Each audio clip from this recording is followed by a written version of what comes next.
नमस्कार, कैसे हैं आप? फिक्र आपकी में एक बार फिर से आपका स्वागत है। शुरुआत करें इस वक्त की बड़ी खबर ब्रेकिंग न्यूज से। मोदी कैबिनेट से 2 बड़ी योजनाओं को मिली मंजूरी। इस वक्त की बड़ी खबर, 3 सेमीकंडक्टर प्लांट्स को कैबिनेट की हरी झंडी। पीएम सूर्य घर मुफ्त बिजली योजना को भी मंजूरी मिली है। और बड़ी खबर आ रही है, भारतीय अर्थव्यवस्था के लिए अच्छी खबर है। ये तीसरी तिमाही में जीडीपी ग्रोथ 8.4%। पीएम मोदी बोले विकसित भारत बनने के लिए प्रयास करते रहेंगे। और हिमाचल में कांग्रेस सरकार का संकट टल गया है। बड़ी खबर यह भी है, विधायकों से तालमेल के लिए बनेगी 6 सदस्यीय समन्वय समिति। पर्यवेक्षक डीके शिव कुमार बोले सुक्खू सीएम बने रहेंगे। बड़ी खबर, शरद पवार के घर हुई महाराष्ट्र महाविकास अघाड़ी की बैठक बेनतीजा रही है। अब सारी डिटेल कांग्रेस नेतृत्व को दिल्ली में दी जाएगी। इसके बाद दिल्ली या मुंबई आकर होगी घोषणा। और टीएमसी ने शाहजहां शेख को 6 साल के लिए किया निलंबित। बशीरहाट कोर्ट ने 10 दिन की पुलिस हिरासत में भेजा। डेरेक ओब्रायन बोले क्या पीएम शुभेंदु और हेमंता को सस्पेंड करेंगे। इस बीच अवैध खनन मामले की अगर बात की जाए तो सीबीआई के समन का अखिलेश यादव ने जवाब दे दिया है। कहा जांच के लिए सहयोग करने को तैयार है। लखनऊ में वीडियो कॉन्फ्रेंसिंग से जुड़ सकता हूं, अखिलेश यादव ने कहा। और यूपी में 7 लोकसभा सीटों पर चुनाव लड़ेगी एआईएमआईएम। इंटरेस्टिंग बात यह है कि अखिलेश यादव की संभावित सीट आजमगढ़ में भी उम्मीदवार उतारेगी। इतना ही नहीं, बदायूं सीट से शिवपाल यादव के खिलाफ भी एआईएमआईएम प्रत्याशी उतारेगी। और 93 ब्लास्ट केस में अब्दुल करीम टुंडा अजमेर की टाडा कोर्ट से बरी। ठोस सबूतों के अभाव में अब्दुल करीम टुंडा को मिली राहत। 2 अन्य दोषियों को कोर्ट ने सुनाई उम्र कैद की सजा। रूसी राष्ट्रपति व्लादिमीर पुतिन की सबसे बड़ी धमकी है, पूरी दुनिया में दुश्मन के इलाके टारगेट करने की क्षमता है। अंतरिक्ष में न्यूक्लियर भी हथियार ले जाने को तैयार है। इन सभी खबरों के साथ अब आपको दिखाते हैं कि कर्टन रेजर में आज कौन कौन सी खबरें हैं जो आपके लिए देखना जरूरी है। शुरुआत कर रहे हैं पहली बड़ी खबर से। बीजेपी की पहली सूची आज देर रात या कल सुबह आ सकती है। इसमें संभावित नाम कौन कौन से हो सकते हैं, हम आपको बस थोड़ी देर में यह बताने की कोशिश करेंगे। इस सब के बीच में एक और बड़ी खबर जो है वो पाकिस्तान की संसद में नवाज पर मास्क अटैक किसने किया, वीडियो दिखाएंगे हम आपको, जरूर देखिएगा। तीसरी खबर, महाराष्ट्र में एक मदरसा टॉर्चर सेंटर कैसे बना, एक छात्र को तालिबानी सजा क्यों दी गई। चौथी खबर, TV9 ने बताया था कि शाहजहां शेख कहां छिपा है, आज वो उसी लोकेशन से गिरफ्तार हुआ, अकड़ में भी दिखा। पांचवी खबर, पुतिन ने पश्चिमी देशों को परमाणु हमले की चेतावनी क्यों दी है, क्या रूस और नेटो में तीसरा विश्व युद्ध होने वाला है, ये बड़ी खबर हम आपको दिखाएंगे। इन सभी खबरों के साथ अब आपको दिखाते हैं आज की पहली बड़ी खबर। प्रधानमंत्री आवास पर पीएम मोदी और गृह मंत्री अमित शाह की मीटिंग चल रही है। इसके बाद बीजेपी की केंद्रीय चुनाव समिति की बैठक होगी। हमारे पास बीजेपी की केंद्रीय चुनाव समिति की मीटिंग से जुड़े एक्सक्लूसिव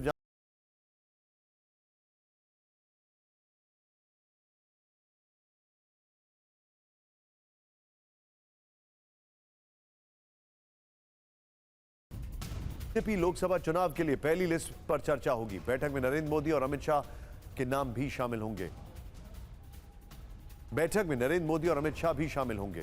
उम्मीद है कि 100 से 120 नामों को तय कर लिया जाएगा। बड़े बड़े नामों की घोषणा इस बैठक के बाद हो जाएगी। TV9 भारतवर्ष के पास पहली लिस्ट के उम्मीदवारों के नाम और उनके स्थान को लेकर जानकारी है। पहली लिस्ट में पीएम नरेंद्र मोदी, अमित शाह, राजनाथ सिंह के नाम की घोषणा हो सकती है। प्रधानमंत्री नरेंद्र मोदी वाराणसी से ही चुनाव लड़ सकते हैं, तो राजनाथ सिंह लखनऊ और गृह मंत्री अमित शाह गुजरात के गांधीनगर से चुनाव मैदान में उतर सकते हैं।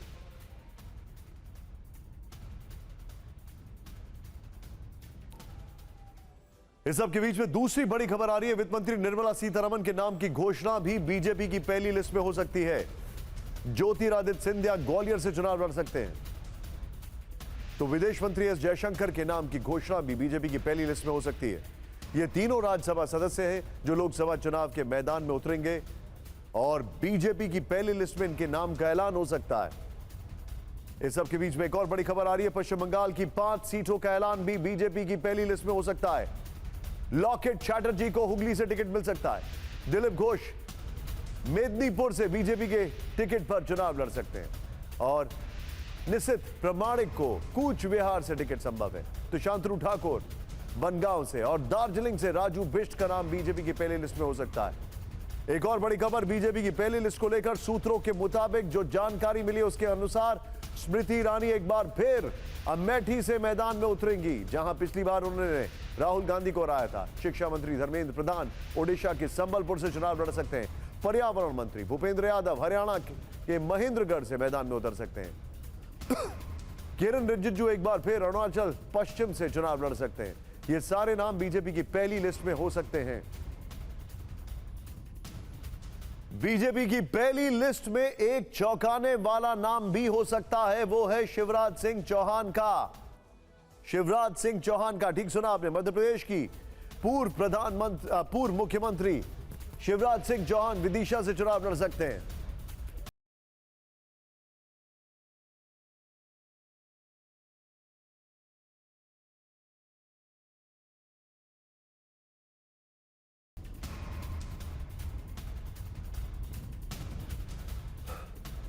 उनका नाम पहली लिस्ट में संभव है। शिवराज सिंह चौहान 5 बार विदिशा से लोकसभा चुनाव लड़ चुके हैं और 5 बार उन्हें जीत मिली है। आखिरी बार 2004 में उन्होंने लोकसभा का चुनाव लड़ा था। Excuse me. बीजेपी की पहली लिस्ट में मनोज तिवारी का नाम भी संभव है, जो नॉर्थ ईस्ट दिल्ली से चुनाव लड़ सकते हैं। साथ ही परवेश वर्मा का नाम भी हो सकता है, जो पश्चिमी दिल्ली से लोकसभा चुनाव मैदान में उतर सकते हैं। रवि किशन गोरखपुर से उम्मीदवार घोषित हो सकते हैं। संबित पात्रा का नाम ओडिशा के पुरी से घोषित हो सकता है। सीधे चलिए, अमोद राय हमारे सहयोगी इस वक्त हमारे साथ हैं। अमोद जी, क्या क्या जानकारी आ रही है, एक एक डिटेल बताइए हमें। देखिए निशांत, अब से थोड़ी देर बाद बताया जा रहा है कि सीईसी की औपचारिक मीटिंग शुरू होगी। हालांकि यह बैठक पिछले 3 घंटों से चल रही है और तमाम राज्यों के जो मुख्यमंत्री हैं, प्रदेश अध्यक्ष हैं, वो यहाँ पहुँच चुके हैं। सीईसी के तमाम मेंबर यहाँ पहुँच चुके हैं। लेकिन एक बैठक प्रधानमंत्री निवास में चल रही है, जहाँ पर गृह मंत्री अमित शाह और जेपी नड्डा दोनों ही मौजूद हैं। उस मीटिंग को खत्म होने के बाद ये तीनों यहाँ पहुँचेंगे और ये बैठक शुरू होगी। तो ये उम्मीद की जा रही है कि जब यहाँ बैठक होगी तो थोड़ी लंबी चलेगी और आज एक लिस्ट सूची जो है उसको क्लियर कर दिया जाएगा। 125 से ज़्यादा नाम उसमें रह सकते हैं, इसकी चर्चा है। लगभग 18 राज्य और 3 केंद्र शासित प्रदेशों के उम्मीदवारों के नाम इसमें रहेंगे। और जो इसमें सूचना मिल रही है कि जो एनडीए शासित राज्य हैं, खास करके बात करें अगर बिहार की, महाराष्ट्र की या तेलंगाना की, इन राज्यों में, कर्नाटक की, इन राज्यों के उम्मीदवारों का नाम की घोषणा आज नहीं हो रही है। इसके अलावा जितने भी बीजेपी अपने दम पर चुनाव लड़ने वाले राज्य हैं, उन सभी राज्यों को लगभग टच किया जा रहा है। और एक सवाल ये है जो आप बता रहे हैं, उसके अलावा एक सवाल ये भी है जिसकी चर्चा काफी दिनों से चल रही है, काफी बार हो रही है। क्या जो प्रेडिक्टेबल नेम्स हैं वही पहली सूची में आएंगे या फिर जो कमजोर सीटें हैं उसके लिए भी नामों का ऐलान होगा?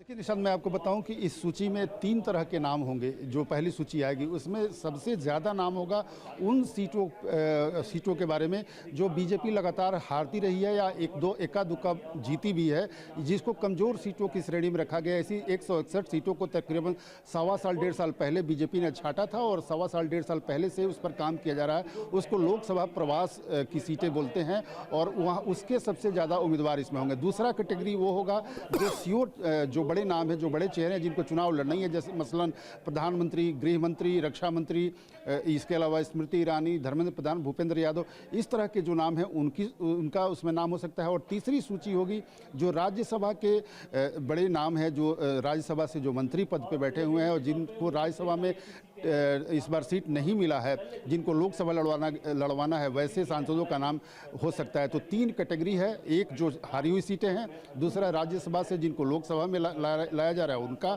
और तीसरा जो जिनको शर्तिया किसी भी तरह से चुनाव लड़ना ही है, जो घोषित एक तरह से नाम है, चाहे प्रधानमंत्री हो, गृह मंत्री हो या अन्य वरिष्ठ मंत्री हो। तो ये 3 कैटेगरी है और तीनों का मिला जुला ये सूची होगा और इसमें 125 से ज़्यादा नाम हो सकते हैं, ऐसा बताया जा रहा है। निशांत, आपसे एक 2 चीजें मैं जानना चाहूंगा। पहला सवाल तो यह है कि ये नामों की घोषणा, ये जो सूची की हम बात कर रहे हैं, ये आज ही सामने आएगी या कल भी हो सकता है? दूसरा, ये बैठक थोड़ा पहले होने वाली थी, इतना विलंब क्यों?